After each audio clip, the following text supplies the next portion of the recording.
അച്ഛൻ്റെ ഒരു കവിതയുണ്ട്, അമാലന്മാർ. അമാലന്മാർ എന്നാൽ പല്ലക്ക് ചുമട്ടുകാർ.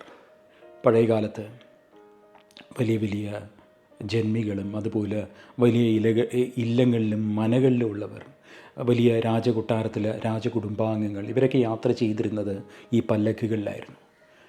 അപ്പോൾ ഈ പല്ലക്ക് ചുമട്ടുകാർ അടിയാളന്മാരാണ്. അവർക്കിങ്ങനെ രാവിലെ തൊട്ടിങ്ങനെ ഭാരം ചുമന്നുകൊണ്ടേയിരിക്കണം. ആരാണ് ആ പല്ലക്കിനുള്ളിൽ എന്നുള്ളത് അറിയാനുള്ള അനുവാദം പോലും അവർക്കില്ലായിരുന്നു. അപ്പോൾ അവരുടെ കൊടിയ വേദന അതാണ് ഗാനമായി മാറിയത്, പിന്നീട് ഈ കവിതയായി വന്നത്. അച്ഛൻ്റെ ആ കവിതയിലെ ആദ്യ വരികൾ എനിക്ക് ഓർമ്മയുണ്ട്.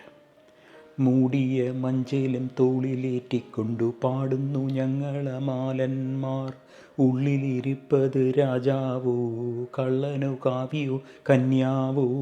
ഇതിങ്ങനെ സ്റ്റാൻസയായിട്ട് ഇങ്ങനെ വരും ഈ ഒരു കവിത. കാര്യം ഇവർ ചുമക്കുന്നുണ്ട്, പക്ഷേ എന്താണ് ചുമക്കുന്നതെന്നുള്ളത് അറിയാനുള്ള അവർക്ക് അതൊരു ആക്സസ് ഇല്ല, അല്ലെങ്കിൽ അനുവാദമില്ല. ഒരു no fly സോണാണത്.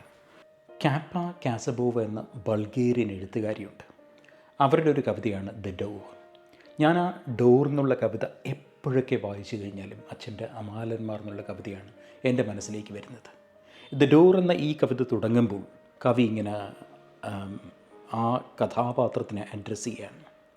There will come a day when you see it clearly that there is no one on the other side. There is no house on the other side.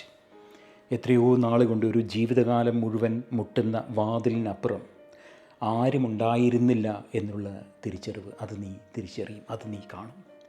അതിനപ്പുറം, വാതിലിനപ്പുറം ഒരു വീട് തന്നെ ഇല്ലായിരുന്നു എന്നുള്ളതും നീ തിരിച്ചറിയും. വാട്ട് സ്റ്റേസസ്, എന്താണ് നിത്യമായിട്ടുള്ളത്? ആ കടലിനപ്പുറം ദ ജൂബിലൻ്റ് ഓഷൻ, അതൊരു കാലമാം സാഗരമാണ്. അതുമാത്രം കവി പറയുന്നു, that won't shatter like you and I shatter. അതിങ്ങനെ കാലങ്ങളോളം നിൽക്കും നമ്മൾ ഇവിടം കടന്നു പോയി കഴിഞ്ഞാലും.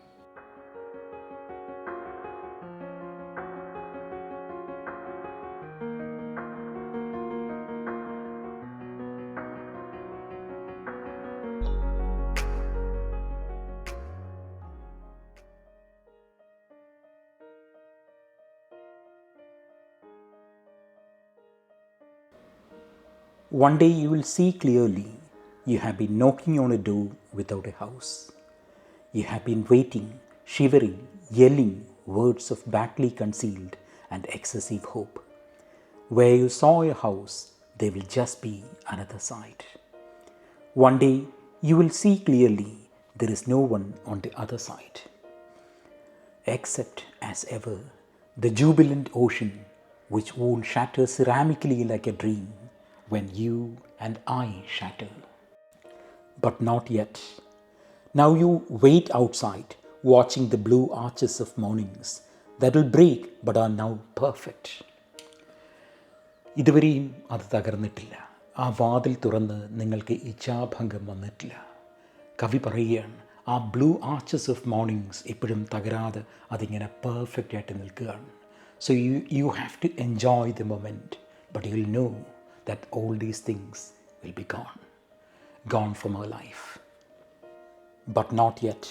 Now you wait outside, watching the blue arches of mornings that will break but are now perfect. Underneath, on tiptoe past the faces, speaking to you, saying you, smiling, waving, arriving in unfailing chronology. One day you will doubt the exactness of you. എനിക്ക് ഭയങ്കര ഈ turning point in this poetry and also the turning point in your life, ഭയങ്കര ഞാനിത് പിന്നെയും വായിക്കുന്ന വരിയാണ്. One day you will doubt the exactness of your movements. അല്ലേ, ഒരു ഘട്ടം വരുമ്പം നമുക്ക് തന്നെ നമ്മുടെ മൂവ്മെൻറ്റ്സിൻ്റെ അതിൻ്റെ ഒരു എക്സാക്ട്നെസ്സിനെ പറ്റി സംശയം തോന്നി തുടങ്ങും. Because we have started ageing. അത് തിരിച്ചറിയുന്ന ഒരു മൊമെൻ്റ് ഉണ്ട് നമ്മുടെ ലൈഫിൽ. One day you will doubt the exactness of your movements, the accuracy of your sudden age. You will എയ്ക്ക് four slow beauty to save you from your quick life. അല്ലേ, അത് ഒന്ന് പതിയെ ആയിരുന്നെങ്കിൽ എന്ന് നമ്മൾ വല്ലാണ്ട് ആഗ്രഹിച്ച് പോകുന്ന moments ജീവിതത്തിലുണ്ടാവും. from your quick life. But not yet. Now you say you, there is always you.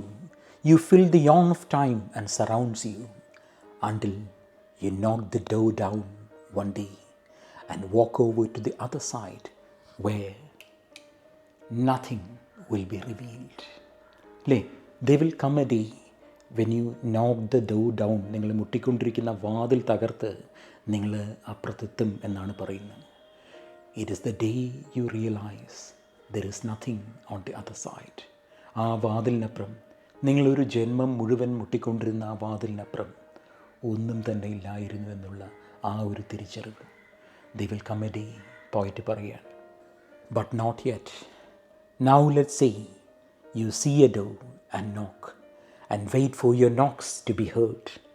പക്ഷേ ആ സമയമായിട്ടില്ല. ഈ കവിത കേൾക്കുന്ന നിങ്ങൾക്കാർക്കും ആ സമയമായിട്ടില്ല. നമ്മളെന്നും ആ പ്രതീക്ഷയോടെ ആ വാതിലിൽ മുട്ടിക്കൊണ്ടേയിരിക്കുക. അതാണ് ഒരു പക്ഷേ ജീവിതത്തിലെ ഏറ്റവും ഇമ്പോർട്ടൻ്റ് ആയിട്ടുള്ള കാര്യം എന്നാണ് എനിക്ക് തോന്നുന്നത്. പ്രതീക്ഷ, അല്ലേ?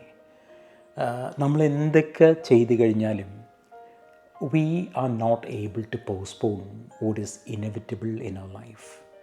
But നമ്മൾ എന്തൊക്കെ ചെയ്യുന്നു, എന്തൊക്കെ സ്വപ്നങ്ങൾ ചെയ്യുന്നു, എന്തൊക്കെ കാര്യങ്ങൾ, എന്തൊക്കെ പ്ലാനുകളാണ് നമ്മൾ ആസൂത്രണം ചെയ്യുന്നത്. ഇങ്ങനെയൊക്കെ ഇത് ഇന്നെവിറ്റബിൾ എന്താണെന്നുള്ളത് നമുക്ക് ഓരോരുത്തർക്കും ബോധ്യമുണ്ടെങ്കിലും അതാണ് എനിക്ക് തോന്നുന്നത് ദ ബ്യൂട്ടി ഓഫ് ലൈഫ് എന്ന് പറയുന്നത്. നമ്മൾ മുട്ടിക്കൊണ്ടേയിരിക്കും ആ വാതിലിൽ, നമ്മൾ ചുമന്നുകൊണ്ടേയിരിക്കും പല്ലക്കുകൾ, ഉള്ളിലെന്താണെന്ന് അറിയാതെ തന്നെ.